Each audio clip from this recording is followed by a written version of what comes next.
Les prophètes. Dieu a toujours envoyé des prophètes aux Israélites. Les prophètes écoutaient les messages de Dieu et les communiquaient au peuple.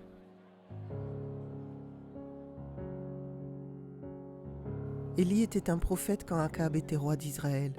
Akab était un homme méchant. Il a incité le peuple à adorer Baal, un faux dieu. Donc Élie a dit au roi, Akab, que Dieu allait punir le peuple.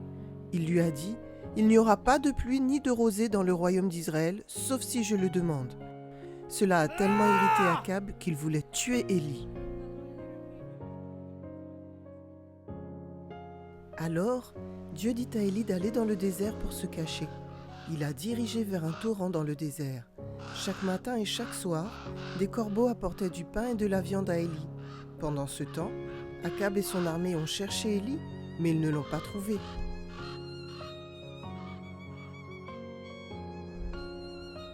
Un certain temps a passé, et parce qu'il ne pleuvait pas, le torrent s'est asséché. Alors, Élie est allé dans un autre pays à proximité, Sarepta. Il y avait une pauvre veuve dans ce pays qui avait un fils. Leur nourriture était presque épuisée parce qu'il n'y avait pas de récolte. Malgré cela, cette femme a donné à manger à Élie. Alors Dieu a pourvu pour elle et son fils. Son pot de farine et sa bouteille d'huile ne se sont jamais vidés. Ils ont eu de la nourriture pendant toute la famine. Élie est resté là pendant plusieurs années.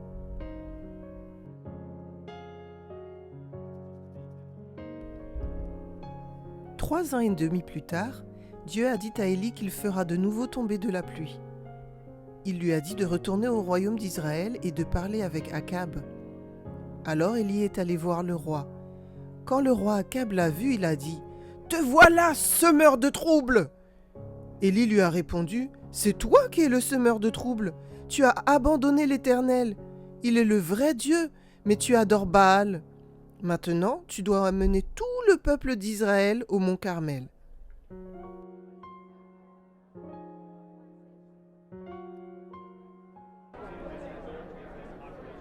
Tout le peuple d'Israël est allé au mont Carmel.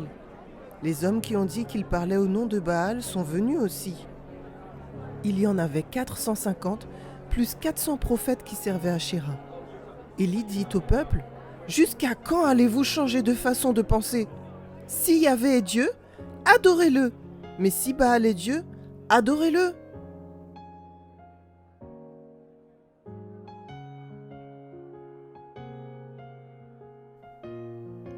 Alors Élie a dit au prophète de Baal, « Tuez un taureau et mettez la viande sur un autel pour faire un sacrifice, mais n'allumez pas le feu. Je ferai de même plus tard et je mettrai la viande sur un autre autel.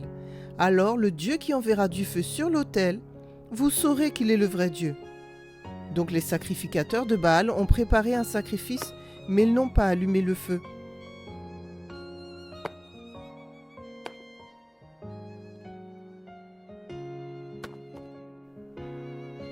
Ensuite, les prophètes de Baal ont prié leur Dieu.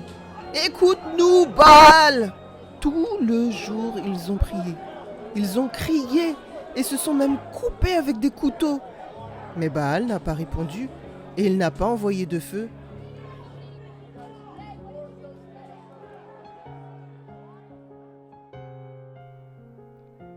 Les prophètes de Baal passèrent presque toute la journée à prier. Ils ont finalement arrêté de prier. Ensuite, Élie a placé la viande d'un autre taureau sur un autel pour Dieu. Il a aussi dit au peuple de verser 12 grands pots d'eau sur le sacrifice pour mouiller complètement la viande, le bois et même le sol autour de l'autel.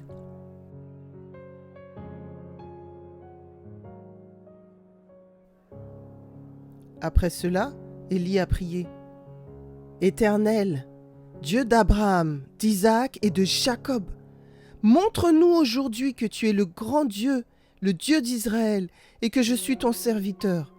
Réponds-moi pour que ces gens sachent que tu es le vrai Dieu. »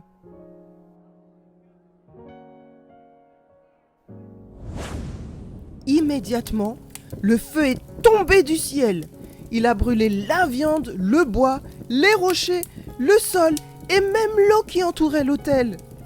Quand les gens ont vu cela, ils se sont prosternés à terre et ils ont dit « Yahvé, il est Dieu! Yahvé, il est Dieu !»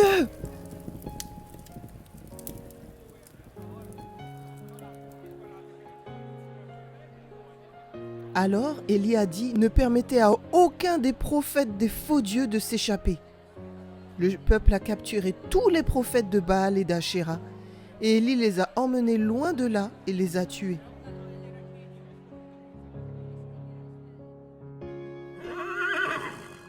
Élie pria pour le retour de la pluie. Ensuite, il dit au roi Akab: retourne tout de suite chez toi parce que la pluie arrive.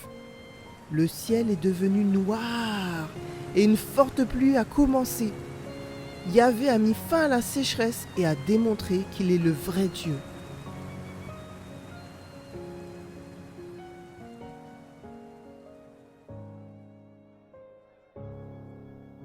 Quand l'œuvre d'Élie a pris fin, Dieu a choisi un homme nommé Élisée pour être son prophète.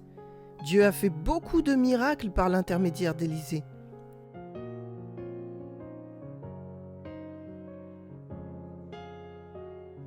Un de ces miracles est arrivé à Naaman. Naaman était le commandant d'une armée ennemie. Il avait une mauvaise maladie de peau, la lèpre.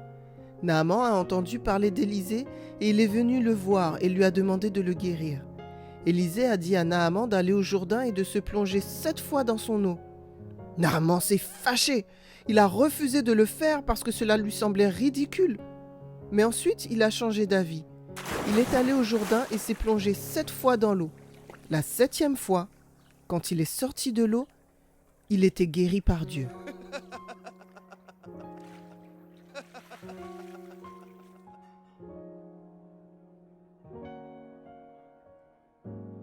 Dieu a aussi envoyé beaucoup d'autres prophètes au peuple d'Israël. Ils ont tous dit au peuple d'Israël d'arrêter d'adorer des idoles, d'agir avec justice et d'avoir de la compassion les uns avec les autres. Les prophètes les ont avertis qu'ils devaient cesser de faire le mal et devaient obéir à Dieu seulement. Si le peuple ne le faisait pas, Dieu les prononcerait coupables et les punirait.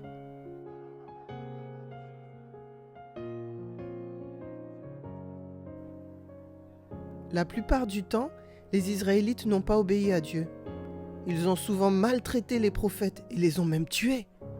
Une fois, ils ont mis le prophète Jérémie dans un puits presque sec et l'ont laissé là pour mourir. Il s'est enfoncé dans la boue au fond du puits. Mais le roi a eu pitié de lui et a ordonné à ses serviteurs de tirer Jérémie hors du puits pour qu'il n'y meure pas.